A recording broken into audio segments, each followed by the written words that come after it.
I grew up in this state. I've never made it a secret on my channel that I'm from Kentucky. It's a special place. The grounds that I live on were a result of hard work and forethought by my grandfather. I tend to think like him at times, perhaps worry a little too much, perhaps a little too cautious, but always try to be prepared. He would get a kick out of my projects. He enjoyed hearing my ideas and about my next video and where my travels would be taking me. I remember one time that he gave me directions to find the grave of his grandfather Asa. He told me that he helped carry his grandfather's casket up a hill in the small community of Maisie, Kentucky. And when I say that Maisie is barely a spot on the map, it's no exaggeration. It's a small place up in Lawrence County. It's about all I know about it. Just a wide spot in the road. There's not much there anymore. And the old house is gone. Yet, if it were not for that small, unincorporated community, I wouldn't be here. I have always held my ancestry sentimental, and I suspect it's that sense of history that helps drive my passion for this channel. I enjoy it, I can't help it, I just do. In the past years, I have found graves and do my best to tell the stories surrounding them, and in some of those old cemeteries in the hills of Kentucky, I have found graves that appear to have shelters over them, almost like a shelter house. The Native Americans referred to them as spirit houses. I always thought them to be a curious tradition, and I would have never believed that one of my ancestors would actually be buried beneath one. And I would love to know why my 3 times great-grandfather would be buried beneath one of those shelters. And I can't help but wonder, did my grandfather know that his great-grandfather was buried underneath one of the grave houses that I have visited several times on my channel before? When he was carrying his grandfather's casket up the hill in Maisie, Kentucky, did he know just down the road one of our ancestors was buried beneath one of the cemetery shelter houses? I have no idea. And if he did know, does he know why? Was it just to keep the wildlife out? Was it something that was spiritual? I'll never know, because unfortunately my grandfather passed away a few years ago, so that's just something that I'll never know. But one thing I do know is I have got to go to Maisie, Kentucky.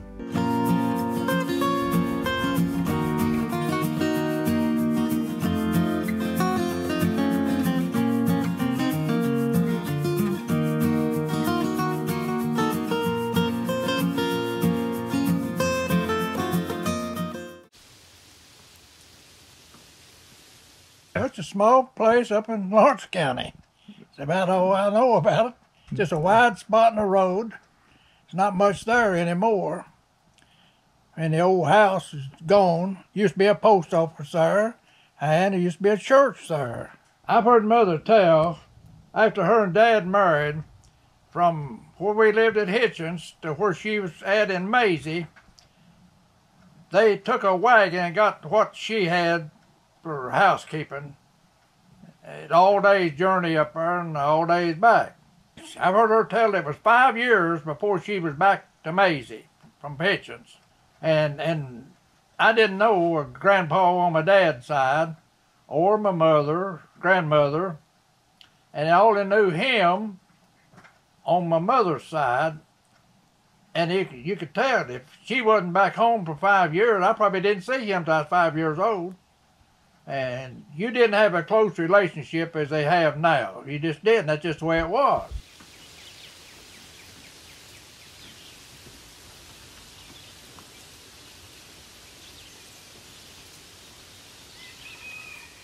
We are just past Maisie, Kentucky, in the little community called Martha. It's really hard to tell where Maisie ends and Martha begins, but right behind me is the grave house of my 3 times great-grandfather. And, you know, there's something spiritual about it as I hear the thunder rolling. And for the first time in my channel's history, after being asked time and again, have you ever had anything strange or supernatural occur?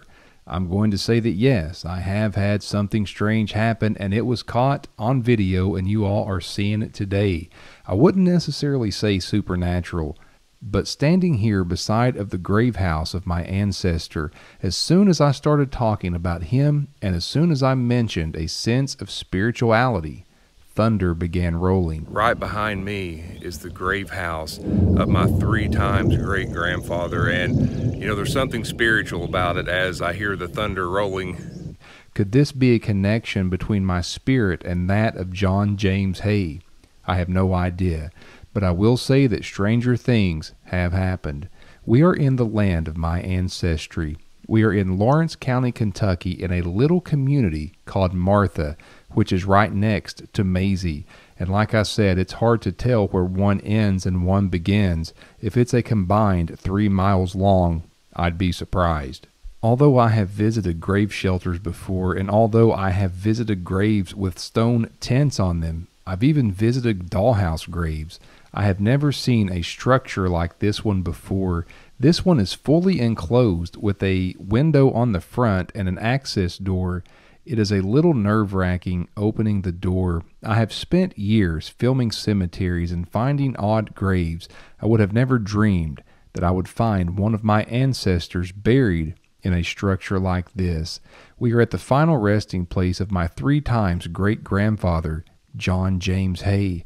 Most of my ancestors didn't have the means for any types of pictures being taken of them, but somehow I am very fortunate with John James Hay that there's a picture.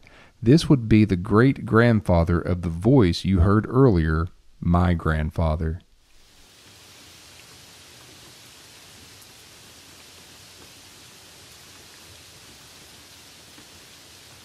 John James Hay was born December 24, 1832, and would pass away on June 5, 1918 in Maisie, Kentucky. He is laid to rest here beside of my 3 times great-grandmother, Rebecca.